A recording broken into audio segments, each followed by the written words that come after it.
Halo semuanya, selamat datang di Bedah Sains kita hari ini. Jujur aja, saya antusias banget, soalnya kita bakal ngebongkar satu fenomena yang, ya ampun, pasti kita semua pernah ngalamin kan? Tapi sayangnya sering banget disalahpahami. Hari ini kita bakal singkirin semua mitos yang beredar dan murni ngelihat dari kacamata sains tentang apa sih yang sebenarnya lagi terjadi di bawah kulit kita ini. Pernah nggak sih ngerasain momen ngeselin ini? Anda bangun pagi, jalan ke cermin, karena hari ini tuh ada presentasi gede atau mungkin kencan pertama yang udah ditunggu-tunggu, terus bam! Ada jerawat merah, gede banget, nangkring dengan santainya di tengah wajah.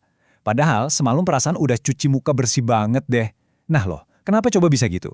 Oke, mari kita selami misteri ini dan cari tahu kenapa tamu tadi undang ini bisa muncul, bahkan pas Anda ngerasa udah ngelakuin skincare rutin dengan super sempurna.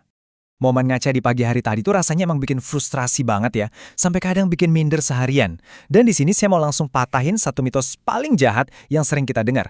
Punya jerawat itu bukan berarti Anda jorok, malas cuci muka, apalagi gagal jaga kebersihan diri. Sama sekali nggak benar. Sains dengan tegas ngebantah hal itu. Jadi tolong banget, buang jauh-jauh rasa bersalah Anda sekarang juga. Akar masalahnya ini jauh lebih kompleks, dan sejujurnya jauh lebih keren daripada sekedar urusan sabun cuci muka kurang bersih.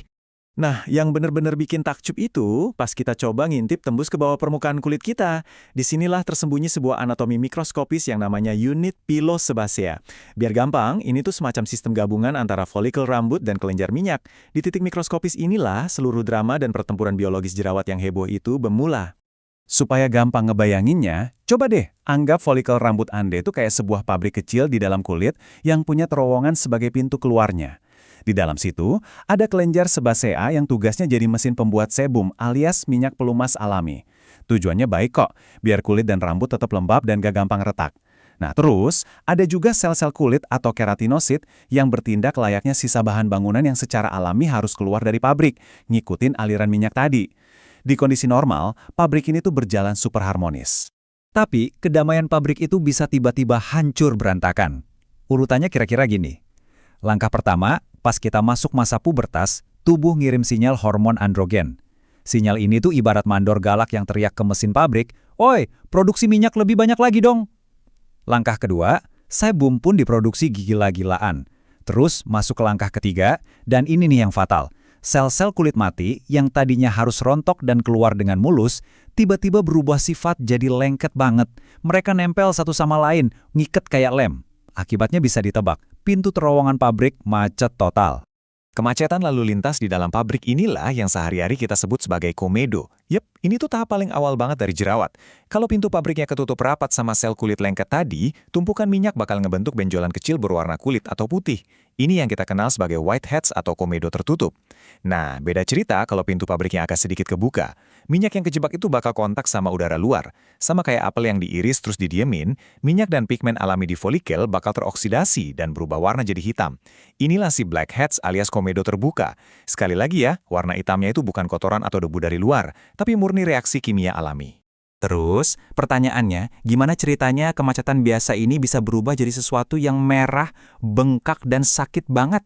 Gini, dari folikel yang mampet tadi, tekanan di dalam terowongan pabrik terus-terusan naik karena minyak diproduksi, tapi nggak ada jalan keluar. Dinding folikel makin lama makin ngebengkak, bayangin aja kayak balon yang ditiup terus-terusan sampai batas maksimalnya, dan akhirnya, pop, dindingnya pecah. Minyak, sel kulit mati, dan bakteri langsung tumpah ruah ke jaringan di sekelilingnya. Kejadian ini langsung nyalain alarm darurat super kencang buat sistem imun tubuh kita. Ngomong-ngomong soal bakteri, yuk kita kenalan sama aktor utama di sini, Cutibacterium acnes, atau sering disingkat C. acnes. Dulu kita mikir bakteri jerawat ini tuh kayak penyerang alien dari luar, gara-gara kita kurang bersih. Padahal faktanya, C. acnes ini adalah pekerja pabrik lokal yang sangat amat normal. Mereka emang secara alami nongkrong dan hidup menetap di kulit kita, kerjaannya makanin sebum. Kalau kulit kita sehat, mereka ini anteng-anteng aja kok dan nggak pernah cari masalah. Nah, disinilah letak momen aha dari sains modern. Dulu banget, orang percaya kalau wajah yang jerawatan itu pasti gara-gara punya bakteri C. acnes jauh lebih banyak dibanding wajah yang mulus. Ternyata, teori itu salah besar. Sains ngebuktiin kalau ini bukan soal kuantitas, melainkan kualitas dari strain bakteri itu sendiri, dan yang namanya dysbiosis, alias ketidakseimbangan ekosistem. Jadi, ini bukan masalah seberapa banyak pekerjanya, tapi masalah ada nggaknya sekelompok pekerja yang memberontak di dalam sana. Bayangin deh, waktu pintu pabrik ketutup rapat, kadar oksigen di dalam situ jadi nipis banget kan? Tapi di sisi lain, makanan berupa minyak lagi melimpah ruah. Nah, kondisi ini tuh jadi surga banget, alias tempat nongkrong paling asik buat kelompok pekerja pemberontak. Di literatur medis, strain perusuh ini disebut filotipe IA1 dan IC. Pas ekosistemnya jadi kacau, atau yang disebut dysbiosis tadi, strain perusuh ini mulai ngamuk. Mereka ngeluarin enzim rusak kayak lipase, yang ngubah minyak jadi zat yang bikin kulit super iritasi. Makin parah lagi, mereka ini pinter. Mereka bersekongkol sama bakteri lain, contohnya Staphylococcus epidermidis, buat bikin kekacauannya makin meluas. Terus, apa hasil nyata dari pemberontakan mikroskopis ini? Ya, persis kayak yang sering muncul di wajah Anda. Benjolan merah dan bernanah itu aslinya adalah penampakan dari sebuah medan perang. Warna merah dan bengkaknya itu adalah respons peradangan, di mana sel darah putih kita, si pasukan keamanan tubuh, dikerahkan gede-gedean buat ngebasmi bakteri pemberontak tadi. Dan nanah yang sering bikin gemes pengen dipencet itu sebenarnya cuma tumpukan sel darah putih pahlawan kita yang udah gugur setelah berjuang keras ngebela kulit Anda di medan pertempuran. Kalau gitu, apa dong pemicu yang bikin pabrik kulit kita jadi gampang banget kacau di era modern ini? Ya, selain gara-gara fluktuasi hormon alami pas puber, gaya hidup kita sekarang ternyata ngaruhnya gede banget. Ada satu studi yang lumayan menarik nih terhadap mahasiswa kedokteran di Indonesia. Studi ini nemuin korelasi kuat banget antara tingkat keparahan jerawat sama konsumsi makanan berindeks glikemik tinggi. Coba bayangin makanan manis favorit Anda, minuman boba yang lagi ngetren, atau roti putih. Makanan-makanan ini tuh bikin hormon insulin kita melonjak tajam. Ujung-ujungnya, lonjakan ini ngasih perintah ekstra ke pabrik kulit buat produksi minyak secara ugal-ugalan. Tambahin faktor polusi udara dan stres mikirin kerjaan atau tugas, wah, udah deh dapat resep sempurna buat memicu bencana jerawat.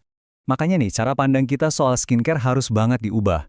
Kita nggak bisa lagi ngerawat kulit cuma dengan ngegosok muka sekuat tenaga atau ngebom kulit pakai sabun antibakteri keras yang asal-asalan. Yang kita butuhin itu alat yang presisi. Contohnya, retinoid topikal. Ini tuh ibarat mandor pinter yang ngajarin sel kulit biar nggak lengket, jadi pintu pabrik bisa dipastiin tetap terbuka. Terus ada benzoil peroksida yang tugasnya turun langsung ngeredain pemberontakan bakteri dan bersihin kekacauan tanpa bikin bakterinya jadi kebal. Dan lewat diet rendah gula, kita tuh sebenarnya lagi motong sinyal kepanikan langsung dari pusat hormonnya. Intinya, mindsetnya harus diganti. Kita itu lagi memulihkan sebuah ekosistem, bukan menghancurkannya. Tentu aja, karena setiap medan perang itu kondisinya beda, strateginya juga harus beda. Itu alasannya kenapa dokter kulit punya algoritma khusus yang disesuaikan sama tingkat keparahannya. Kalau rusaknya masih ringan, ya mungkin cukup pakai krim topikal aja buat ngebantu buka pori-pori yang mampet. Tapi kalau pabriknya udah hancur lebur sampai ngebentuk kista atau nodul yang letaknya dalam banget, dokter pasti bakal naikin level senjatanya. Misalnya dengan nambahin antibiotik oral atau obat yang lebih kuat kayak isotretinoin. Nah, ini peringatan keras ya buat kita semua. Jangan pernah iseng mencampur aduk bahan kimia keras sendiri tanpa panduan profesional. Salah-salah Anda malah ngerusak skin barrier Anda sendiri secara permanen.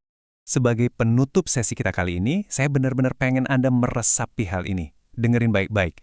Ini bukan salah Anda. Anda itu nggak kotor.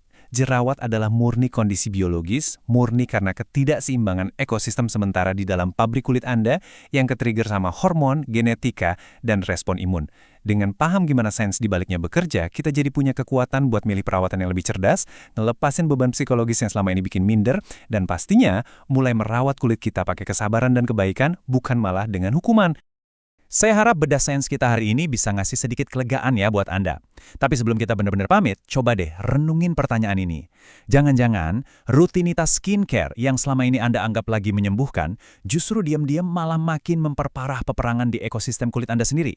Wah, menarik kan buat dipikirin? Nah, sekarang giliran Anda nih. Apa sih mitos jerawat paling nggak masuk akal yang pernah Anda dengar? Atau mungkin Anda udah nemuin strategi jitu buat ngembaliin kedamaian di pabrik kulit Anda? Yuk share cerita dan pengalaman Anda di kolom komentar di bawah. Kita diskusi bareng.